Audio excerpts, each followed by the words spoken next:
Hey guys, it's Kaz here, aka Cats on Camera, and today I'm doing my February book haul. So in February I picked up 8 things. I actually had the potential to pick up more.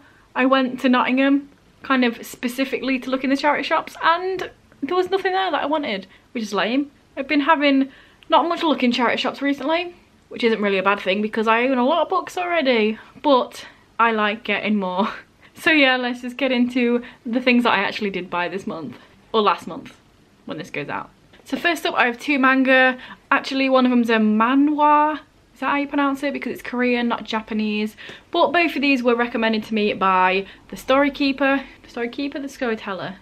Yes, the storykeeper, on my bookshelf tour part 3, because I mentioned, hey, if you have any manga recommendations, give them to me. So the first one is Zombie Loan Volume 1. I'm guessing this is the manga because it's written like a manga, whereas the other one is written in the English form.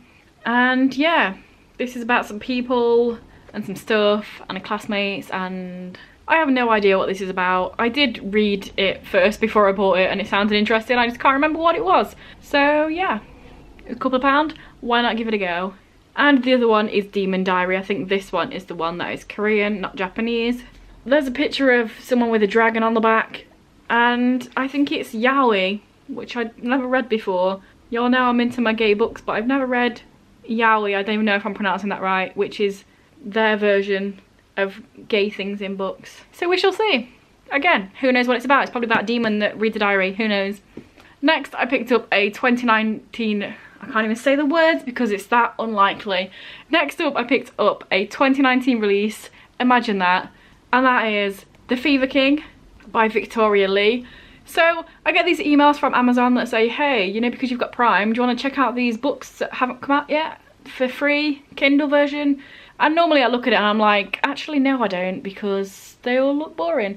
But February's one was this book, which was already on my Goodreads to read list. So I downloaded the ebook for free, and then I thought, you know what, I might just pick up the book because they also have that on offer for $3.99.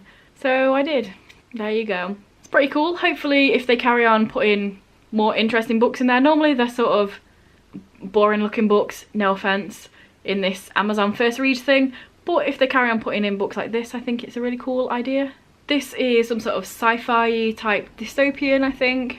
Our main character wakes up after this bad thing happens. He's a sole survivor and he has some magical abilities where he can control technology, and then these people want to use him to help take down the government, and the people have a son, and then gay things ensue, pretty sure.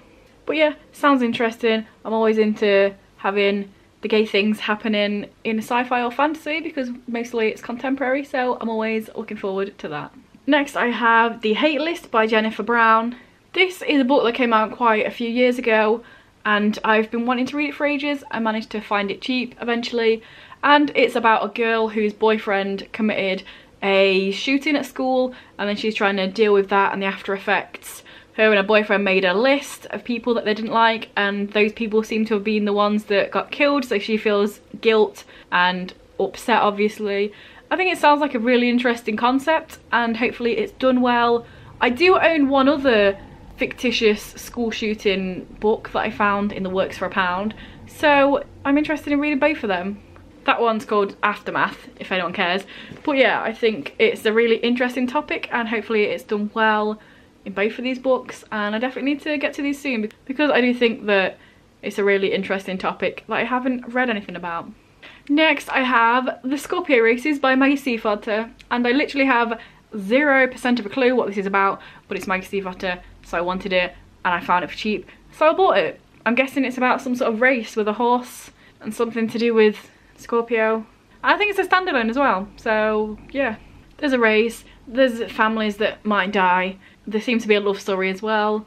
It's Maggie Stiefvater, I wanted it. Do I need any other reason? No, I do not. Next I have We're All Made of Molecules by Susan Nielsen. This is a book about 2 kids that have to live together. One of them's mum's died and he's a bit geeky. The other one's dad has just come out and moved out, and she seems to be popular. They moved in together. They probably become friends, who knows, I haven't read it. But it feels like a family type book. I'm pretty sure it's like potentially middle grade-y. I don't think it's very heavy topics or anything like that, but this is another one that's been around for a few years and I found it for cheap and I was interested in reading it, so there it is. And there we go. Apparently it's funny. It says on the back something about non-stop laughs, so apparently it's funny as well. Who knows? I don't very often laugh at books, so I doubt it's going to be full of laughs, but that means it's probably a pretty light read. Next up I have A Quiet Kind of Thunder by Sarah Bernard. This one is about a girl with a selective mutism and a boy who's deaf, and potentially, I don't know if they become friends or they become a relationship. I'm not sure, but I think it sounds like an interesting book. I think this is another one that a lot of people have read when it came out and liked, so hopefully I do as well. Oh, that's really cool. I didn't know it was British, but it's got British Sign Language in the front, so that makes me want to read it even more because you don't very often get books set here, so yeah. I'm more interested in reading it now, not that it wasn't already. And last but not least, I have Love Blood Bly. Let's see if I can word. Apparently I can't. So last but not least, I have Love Blood by MJ O'Shea. This one was one of my Harmony Ink finds. You guys know it if you've been here with the hauls. That I have a list of Harmony Ink books. They're normally like £12. They get put down to a couple of quid. But this one was down to like 80p brand new, so obviously I picked it up. But this is about shapeshifters, this guy and his mum's on the run because the dad's abusive and they're shapeshifters, and I think they potentially go into another pack and then he starts falling for one of the other dudes in the pack. I think it's a slow burn. That's all I know. It was 80p. Let's go. So there we go. Those were the 8 things that I picked up in February. If you've read any of these and liked them, let me know. Or if you see something you like the sound of and haven't heard of it, then let me know down below. If this is your first video by me and you enjoy it, then please check out some others. And if you continue to enjoy them, then please subscribe. That'd be awesome. Anyway guys, I will see you in a few days with another video. Bye.